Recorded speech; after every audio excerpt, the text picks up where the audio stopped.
I printed a form for everyone and I didn't get one for myself. Oh my gosh. Thanks, What Dom. do you need? Flood? Yeah. Or all three? Float is fine. Thank you, sir. So today we're going to go over the flood disclosure, the new flood disclosure required. We're going to do the compensation agreements. Thanks, Dom. Yep. We'll do a compensation agreements. We'll do, Q&A, kind of roundtable, some discussions, must do's, etc.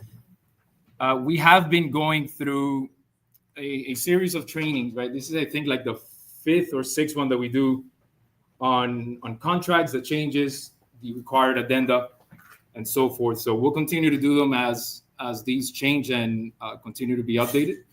But it's important that you guys are using the most up-to-date forms, whether it's the contracts or the addenda, etc. Otherwise, you can put your transaction at risk. So the first one, we have the flood disclosure. This was put into law, I want to say November of last year, but it's kind of gone under the radar with everything else that's going on. A lot of people have missed it. And you have to disclose as the seller to the buyer. You have to give them this disclosure, right? So if you guys are under contract now, whether you're on the list side or on the buy side, it's important that you get this flood disclosure signed, because otherwise you may not have an effective or executed contract.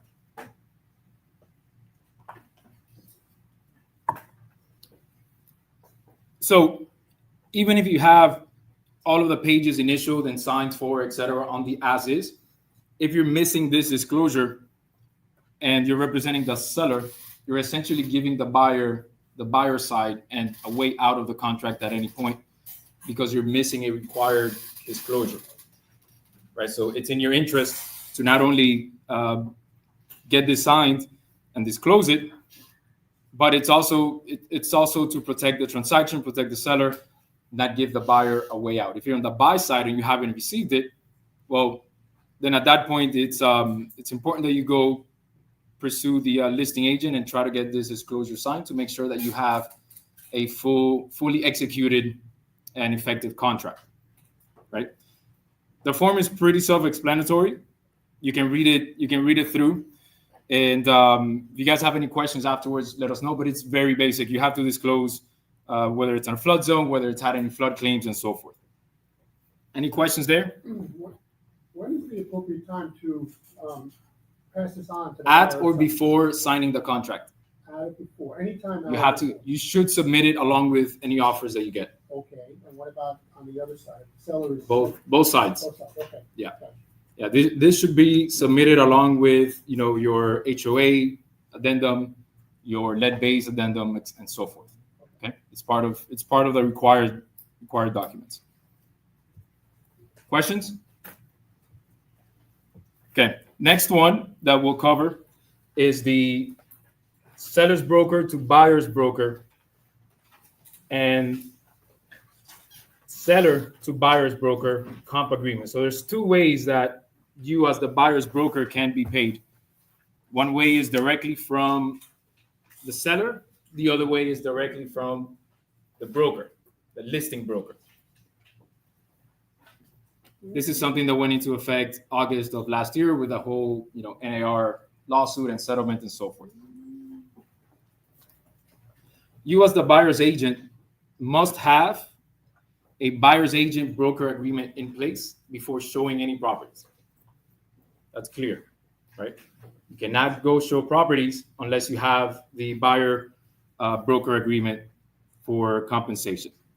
Now, there's two, and we did cover this in a previous training, there are two different buyer compensation agreements that you can sign. One is the exclusive, which means that they're only working with you for a certain amount of time, and they agree to pay you, the buyer's broker, a commission. It's important to, I guess it's worth mentioning, no set amount is set in stone in terms of percentages for commission. Everything's negotiable. That's how it was before, but for some reason, a lot of agents, a lot of brokers, sellers, etc. The market assumed that the predetermined compensation was to the buyer side 3% or 2.5. It's never been the case, but now it's important that we kind of are aware of that it's negotiable. Okay, so the two forms, and I didn't hand this one out because we did cover it extensively before. I don't want to spend the whole hour on them. But the two forms are the buyer exclusive with the broker, and then the other one is the property specific disclosure. Not disclosure, compensation agreement. This is if you want to, let's say you get a call from a buyer, they want to go see one specific listing that you have, or some way they found you online, etc. There is a form that you sign. It's a compensation agreement specifically for that one property.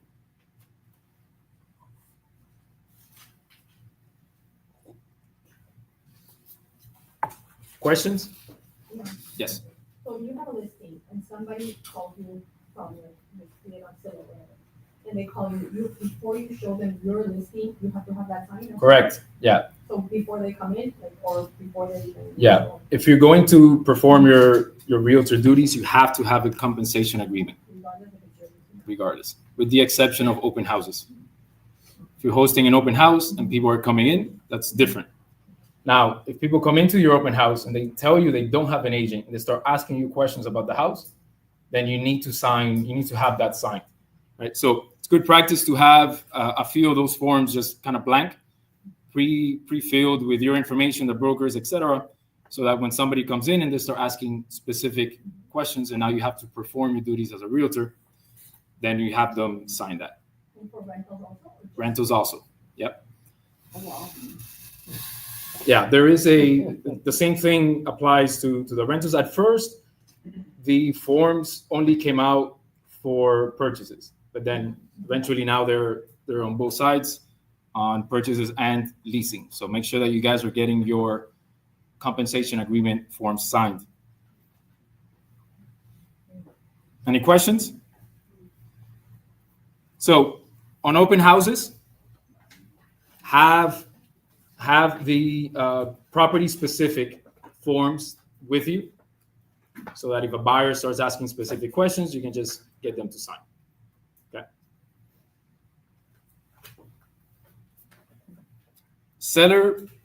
Seller's broker to buyer's broker, and seller to buyer's broker comp agreement. What's the difference and how is it determined? Anyone? Who's paying? Who's paying? Yeah. Or how do they pay? Anyone? Seller pay. Yeah, how is it determined that seller pays? On the listing agreement, probably should have turned this on before. I guess you'll have to take my word for it. The exclusive listing agreement, transaction brokerage, on lines. Tell you what, let's see if I can quickly, so I can show you guys because it's important. On the exclusive transaction broker, or any of them essentially, your exclusive listing agreement does say how much the seller agrees to pay in compensation. And then there specifically, it breaks down who's paying it and how they're paying it. Show you guys in a minute. Can you get the lights, please? La luz.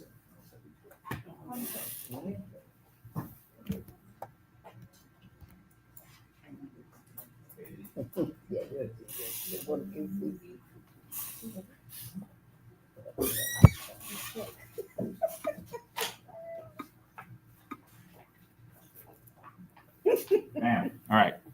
So here, starting on lines 130,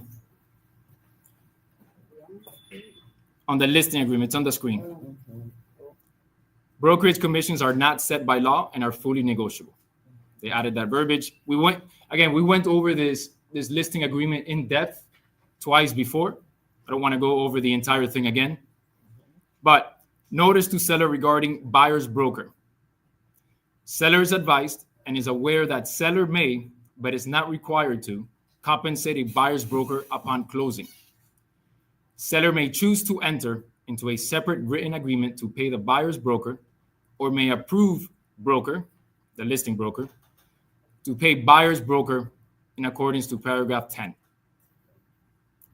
We go down to paragraph 10, compensation to buyer's broker. Seller authorizes broker to offer compensation to buyer's broker paid by broker, right? So option A is the option that says if you're negotiating your listing contract and the seller agrees to pay 6% commission, then if you decide to split it evenly,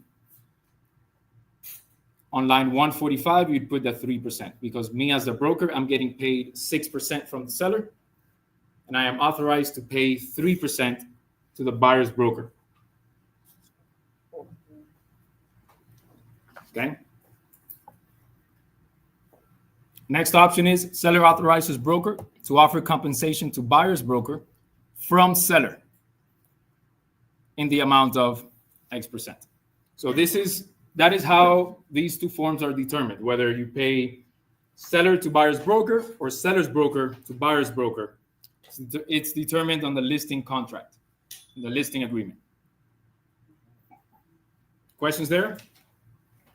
Yes. I have a seller that told me that he wants to negotiate the commission based on the offer that he gets. What should we do? So on what did he agree to pay the listing side? So you did he? So we agree on the 2.5. Okay. So then on your commission, the total it's set up here. See that? And then here you'd put negotiable or TBD,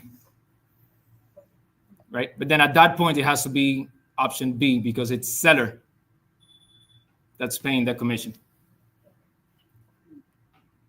Now you on the as the buyer's agent, it's important that along with your offer, you send in this agreement. This agreement says how much compensation you will be paid as the buyer's broker. So you'd have to ask the listing agent, who is paying the commission? Is it the seller or is it them, the broker? If they tell you it's the seller, then you send in your seller to buyer's broker compensation agreement. If they tell you it's them, then you'd send the listing broker or seller broker to buyer's broker. If you don't send this in, you cannot just write it on page 11 or whatever it is in the contract that says seller agrees to pay 2.5, let's say. You can't write that in. You need this compensation agreement signed. Okay? You should have this signed along with your offer. It's part of your offer. On the buy side, additionally, I think Jamie, can you get the lights? Thank you.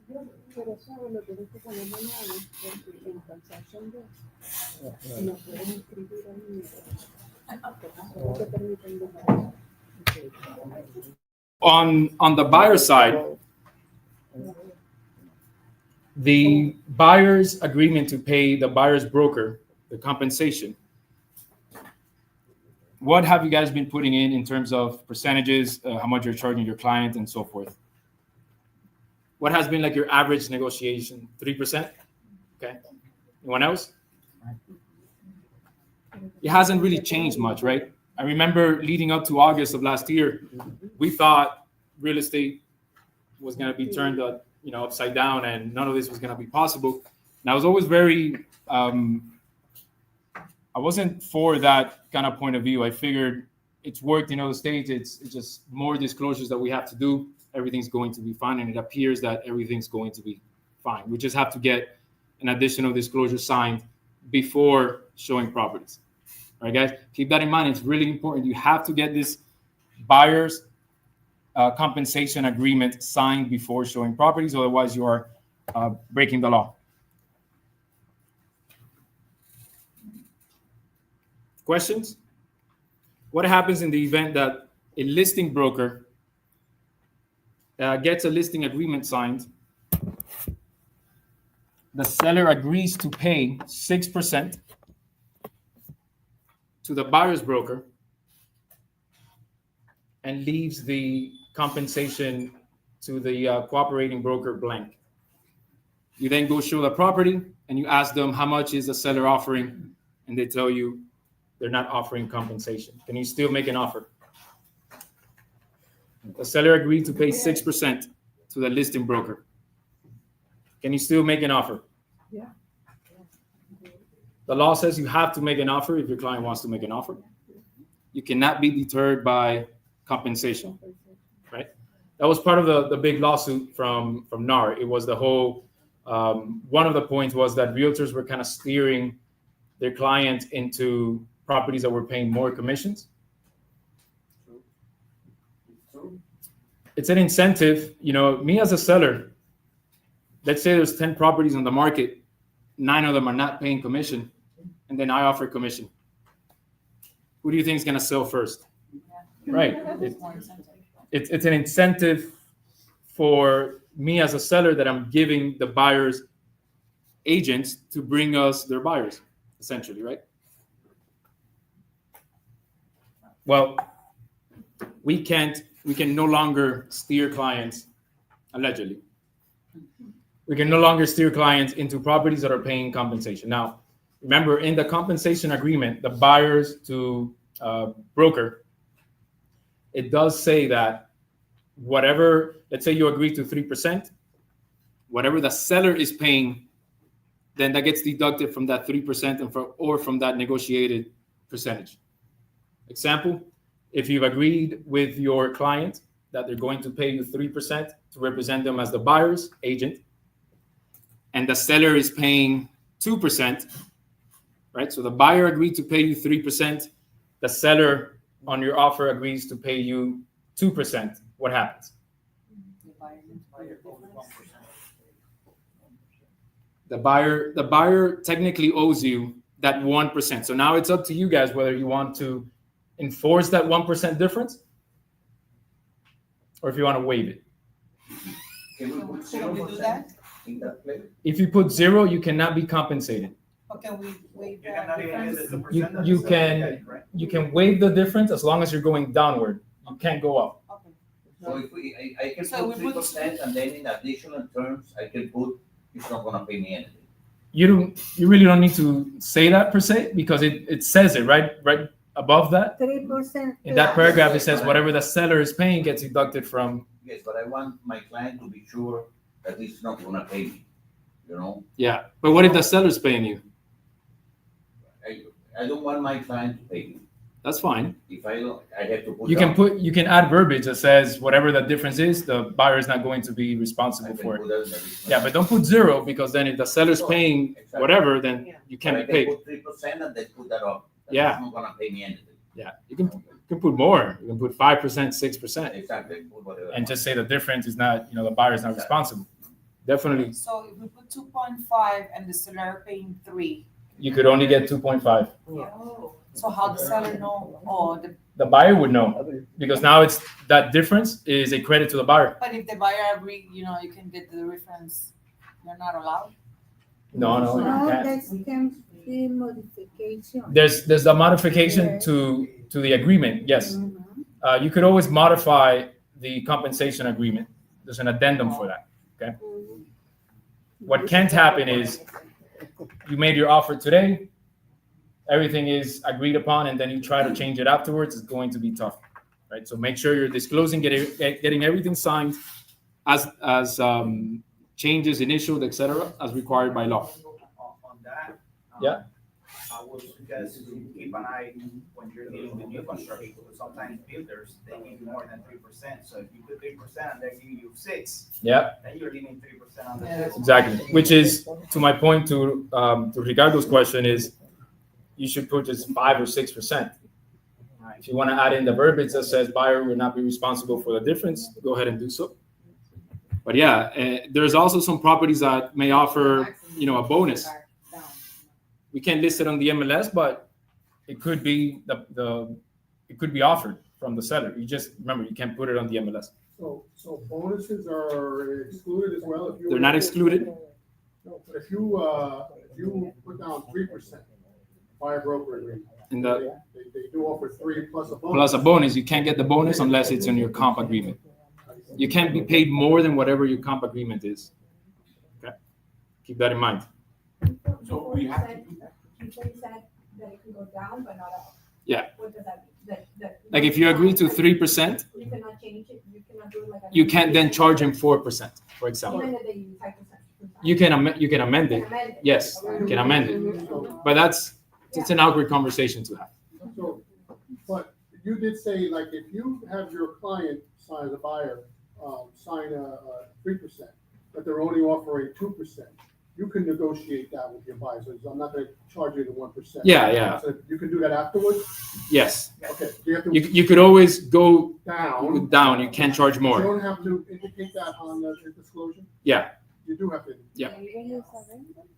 easy. That's going down is waiving That's fees. why I charge 3, Yeah. because that's fair, but you can always go down if you want. Yeah, waiving fees, all of that stuff is done. Now, I during your first buyer's consultation, all of this should kind of be out in the open, right? Like expectations, what do they expect from you as a realtor? What services can you provide? What makes you different, et cetera, et cetera.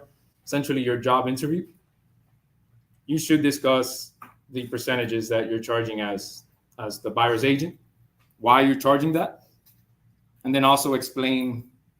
If you want to go down, we can, amend that or put the verbiage into the contract and so forth. But then when it comes to the contract. Yeah. Because that's when it has to become, you have to work that out with your buyer. And that's when you indicate any change or make an amendment. Yeah, there's an amendment form for each one. No, I've done it, but it's clarified, but there's a lot of. Yeah, Yes. look, if you know your client and everything is going through smoothly and there's no arguments it's gonna be fine. The problem is when there's a problem. That's when you're going to wish all of your changes were initialed on time and everything, dot your I's, cross your T's kind of thing. So, yeah, but yes, you can amend it. You could always go down. You can't go up unless you get an amended form. Any questions? So, any effective contracts that you guys have now and you don't have that flood disclosure, run and get it. It's required. You have to have it signed. The last thing you want to do if you're representing the list side is to give the buyers a way out if they change your mind later on in the process. And as a buyer agent, you should have that with an accepted offer. Yeah, you don't want to give the sellers a way out either. Right? So good practice is, get all of your addenda signed. This works either for residential or commercial. Commercial is different. It's different. Commercial is different. Okay. This is all residential. Well, maybe another type of, can you explain, like, for rentals? I didn't know rentals were so in-depth as well. But rental, you have to have the same kind of, is there different agreements? Compensation, different agreements it's pretty much the same thing. It's just for tenants and landlords, right? But pretty straightforward. You need your compensation agreement signed. You need it signed. What about for vacant land? Is that Different. necessary? No, For what? I mean, there's no property there. so- but on the vacant land contracts, you got to make sure you get all of the addenda signed and everything disclosed and so forth. So if you're in a flood zone in vacant land, you have to disclose it. It's not this addendum, Okay. but you have to disclose it. Before the laws changed, it used to be the renter were paying compensation to the broker. There was never a landlord paying compensation in Florida. No, the landlord always I paid. mean, in Florida, it wasn't the other way around. Now you have a choice. You have to get it right. You have a choice. Yeah. Well, you always had a choice. You could always charge your clients whatever. You're renting. Yeah, of course.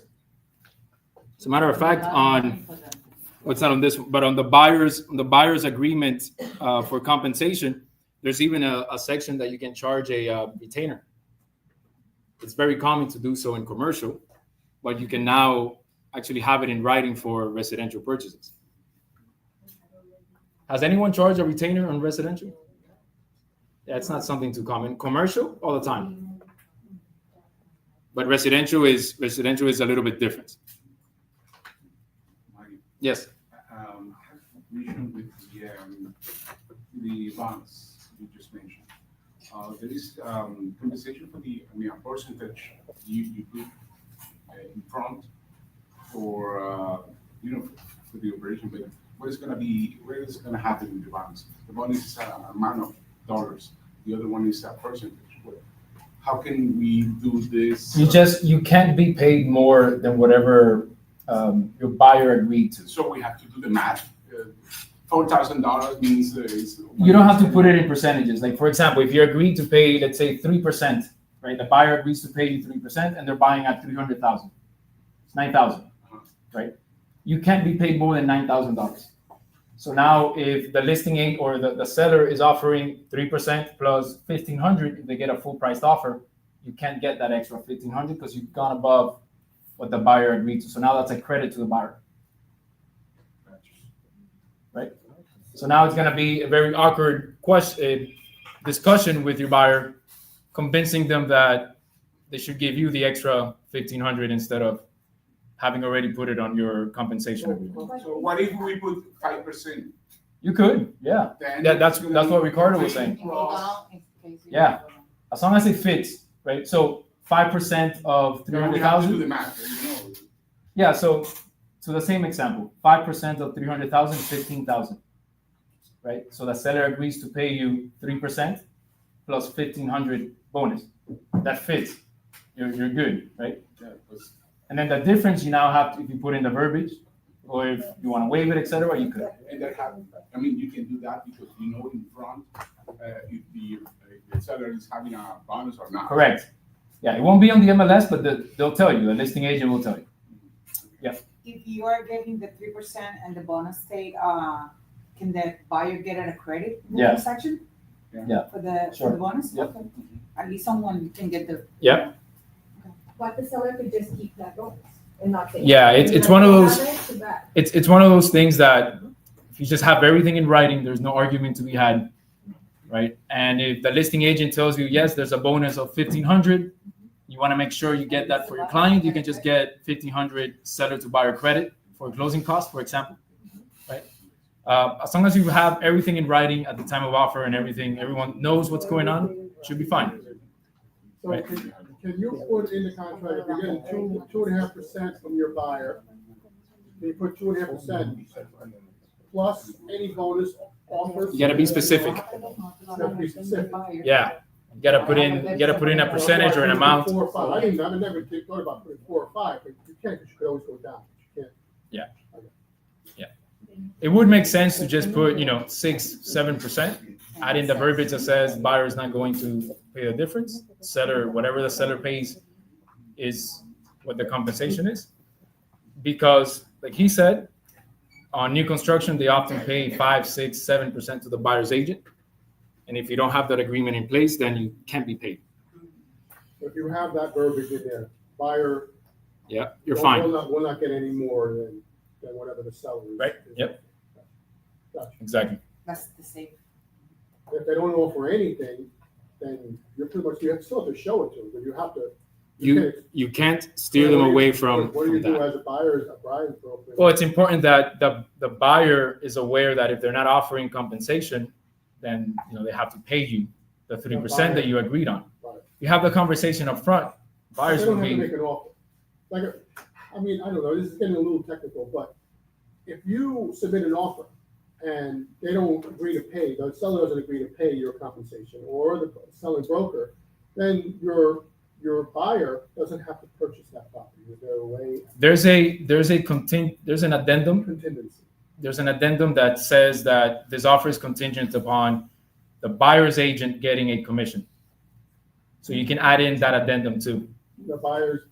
See if I can find it quickly for you. Yeah. What's the name of that? Okay, so- the buyer broker gets a commission by the selling broker or the seller? Conversation with Seller. seller broker before you submit an offer.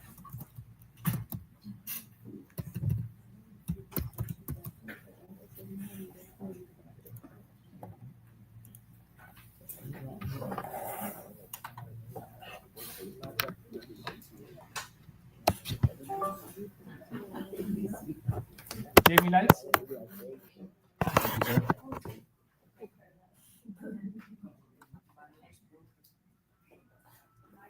Yes. Residential.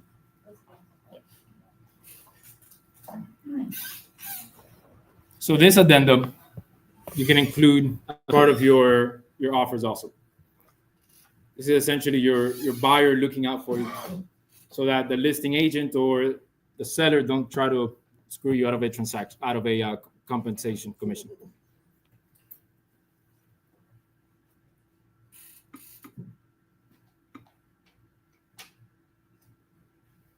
That's it. It's on your transaction desk. You guys see that? So you should submit with all the offers, right? Yeah. Exactly.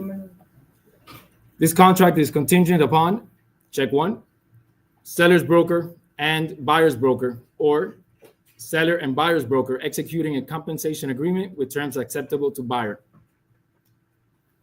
within 3 days after the effective time period.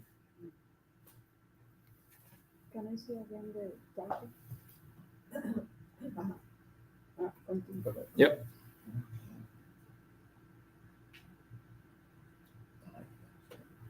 So you guys can add this into your offers also.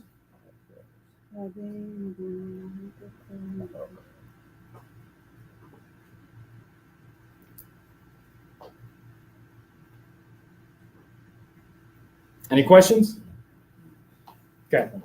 What happens in the event that you showed a property, repeat client calls you, you showed them a property, they want to make an offer, you have the signed contract in your offer, you put in on page additional terms, I think it's 12 or 11. Additional terms, you said seller agrees to pay 3% to buyer's broker. You get to closing, everyone acted, and it's important, everyone acted as if the seller was going to pay that 3%. Can that seller at closing now walk away from the closing table because they didn't agree to a compensation agreement that was signed, even though it says it on page additional terms, page 11 or whatnot? Is the seller on the hook for that 3% commission? He's not. Right. You have to have a separate agreement. You have to have the compensation agreement, guys. 100%. Keep that in mind. The same thing goes for the buy side. If you don't have a buyer's compensation agreement signed, you can get to the closing table. And again, if everything's, rainbows and unicorns, and you get to closing, it's fine. But if there's a disagreement on something and there's no buyer's compensation agreement, the buyer can just say, all of the commission from the seller's side is now a credit to me. Or the seller can just say, I'm not paying anyone, I'll lower the price, I'll credit for closing costs, etc., and they can exclude you from the purchase. Yeah, if you don't have a buyer's compensation agreement. So I have a question. These discussions are kind of new to me, probably everyone that's selling real estate maybe, and really hasn't had that much experience. That conversation should be had when you talk to the selling broker, if you're representing the buyer, and you can ask them at that time, I want to submit an offer, can you tell me who is paying, I like asking via email or text, so you have it in writing. via a text? So and then you can send the appropriate disclosure to them. Yep. Whether the seller to broker, the buyer broker, or the seller broker to buyer broker. Yep. One disclosure gets signed, Correct. and as long as you have it on text or email. Correct. Okay. Text or email. You can ask them. You can ask the listing agent who's paying the compensation, seller or broker, and how much, so I can put it in my disclosure. That's before you show the property. It should be at the moment you're making an offer. You should just show the property. If it's listed and your client wants to see it, you should show it. Compensation should not matter in that case. Mario, what happens when we renew a lease? Yeah. When we renew a lease, we don't make any listing agreement, we don't have MLS, nothing. What happens? Just renew it. Yeah. If you're being paid a commission, that's when you have to kind of go through. I'm gonna pay, you're gonna pay me a commission. Then yes, then you have to kind of get all of that signed. But why? You need your listing agreement, Why it's not gonna be listed? It's a renewal. your compensation agreement. Yeah. You need a compensation agreement now. You didn't before. Before you need the listing agreement, because there it would say how much you're going to be paid. You can do like a 1-day listing agreement for renewal, a full month, half month, and so forth. But you need it. You need to have something that the seller authorizes, like you being paid. Or the brokerage being So paid. it would be a compensation agreement, that would be all. I would do a listing agreement and a compensation agreement, just for compliance purposes. But And you don't have to. There's an option there that says you're not going to list it on the MLS. So you can just use that for, right? And for sure you'll be within compliance, like you're good. shouldn't you be adding in the additional terms of the access contract? Shouldn't you be adding that you're including all this addenda? Because you can send it, but they sign everything else, but not your Yeah. buyers. On the page that it has,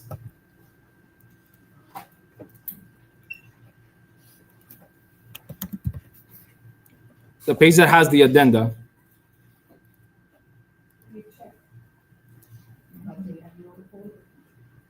you can check. Yeah, you can check that off. You'll see here.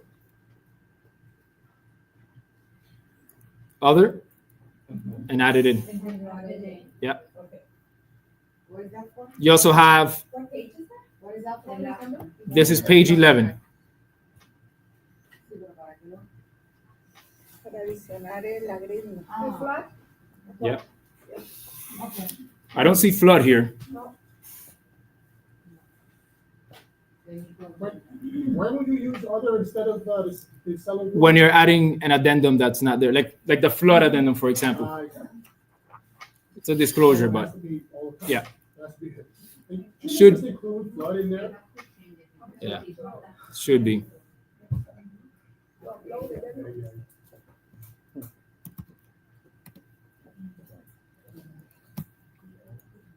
Is there a paragraph in the assist contract where it mentions that the flood insurance, if they don't submit this disclosure, they can get out of the contract? Is there anything anywhere mentioned? No, the law says it. You have to be disclosed. But You it's don't not need to mentioned say in it. the No, contract. you don't need to specifically say the flood disclosure on the assets. It doesn't have to specifically say that.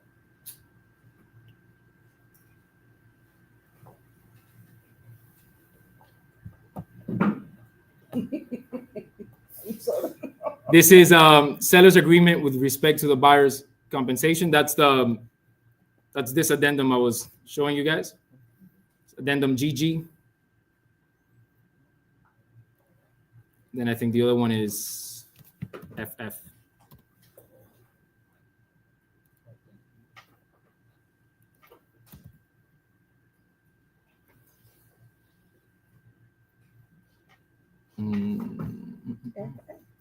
Was it FF?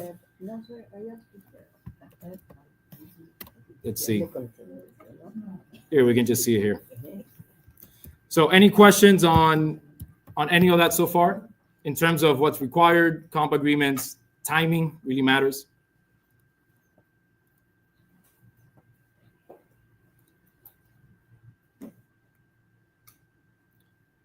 Have you guys seen the insurance addendum? It was, oh, FF. Yeah, it was FF.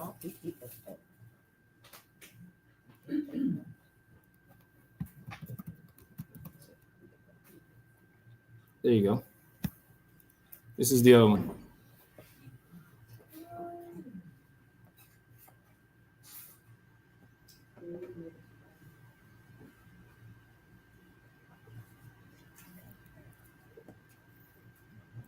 let me show you guys there's an addendum for insurance that we often overlook, but it's really important and useful. It says that if the property insurance policy comes in over X amount, then the buyer can walk away. It's a nice addendum to have. Come on, and you? So you use it on the buyer. Addendum H, homeowners and flood insurance.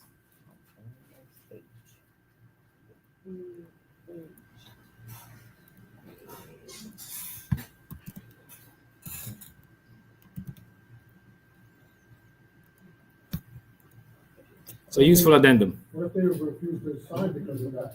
Well, I mean, everything's negotiable. It's not, you can't force them to. You see that? So if your client's afraid that, yeah. Oh, it's here. It's H homeowners flood insurance. So on the loan side, if we know that if your client's buying, we pre-qualify them, put them through DU, etc., we know that their payment can be more, I don't know, let's say $5,000 per month. That means that when we look at a purchase price, we look at the taxes, we know the taxes, the principal and interest payment of portion of their mortgage payment, but we don't know the insurance. But based on our qualifications, we know that the property insurance cannot be more than, let's say, $5,000. Otherwise, the client doesn't qualify. But taxes are based on the estimated purchase price. Taxes are based on last year's tax bill divided by 12. That's what we do. There are some lenders that require the tax estimator, but yeah, in some cases, there are some lenders that require the tax estimator instead of last year's tax bill. But usually, most of our lenders, the ones that we use, they just last year's tax bill divided by 12. That's it. Right. So if your client's afraid that the insurance will be too expensive, you can add in this addendum. Pretty easy, straightforward.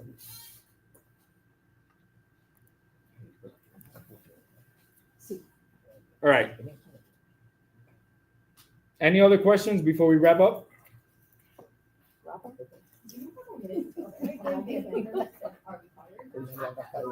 The list, so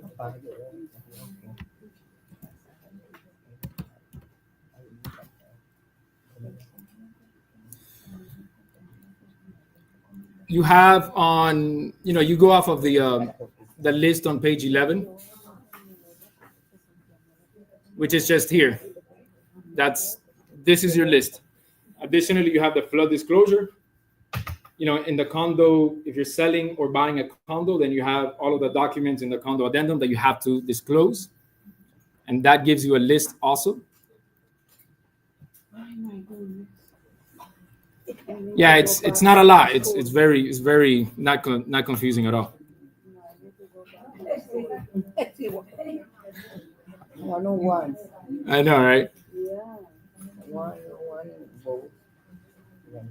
And on the condo side, this is what your list is. It starts here.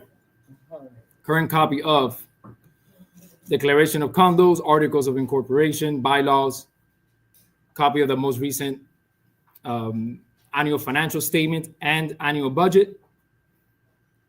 If you guys were in our last workshop for this addendum, you'll know to also ask for the master insurance policies. It's not listed here, but that's your list. If you're on the list side, yes? And I think there's an additional thing about inspections. Yeah, that goes on. I'm going there next too. Yeah. So you have the milestone inspections, you have the structure integrity reserve study. Because obviously, if you disclose all of this, it's going to solve all of the problems that condos have. After you've disclosed, you've provided the buyer with all of these documents, you have to make sure the buyer signs or checks this off, puts in the date and initials. Okay? I'm sorry, one more question. Yep. All the condos, Now, of course, when we ask for the condo doctors up there, required to have inspection deadlines, they, by law. Yeah. They have. You got to have that. If it's new construction and it doesn't apply, then it doesn't apply. So the first one is a 25-year. Yeah. It's 25 years, I believe, if you're within 5 miles of the coast, something like that. 25 years, but you have the 30 and 40-year inspection. Then you have the structural integrity reserve study. That's regardless. It's all part of the same. Yeah. Even Weston or Sunrise still applies. Right. Yeah.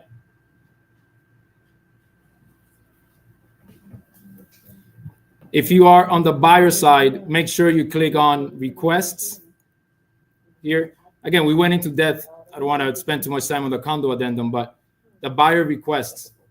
If you're on the list side and this is left blank, it's assumed that the buyer requests these documents. So you got to make sure that you provide these documents.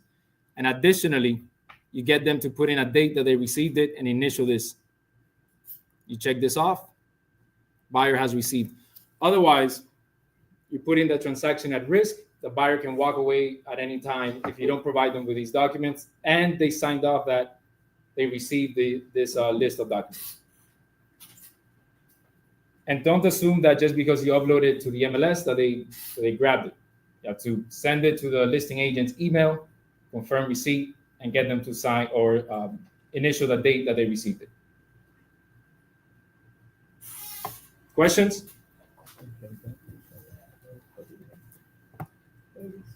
All right, I think that's about it. If you guys have any ideas or feedback as to which trainings we should do next, I want to continue to do the addendum changes, the verbiage and all that. I think it's important. If you guys have ideas for any other type of trainings or experts that we can bring in here, like insurance guys or etc., maybe some inspectors, let me know.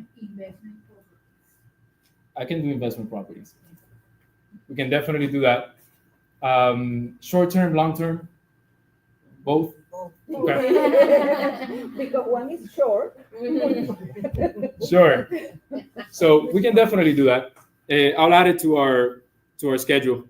And if you guys are considering starting a team or joining a team, also let me know so I can connect you, kind of create our own inter-office network of teams. It'd be nice. I think we have to collaborate in this down market. I think it's important for us to succeed.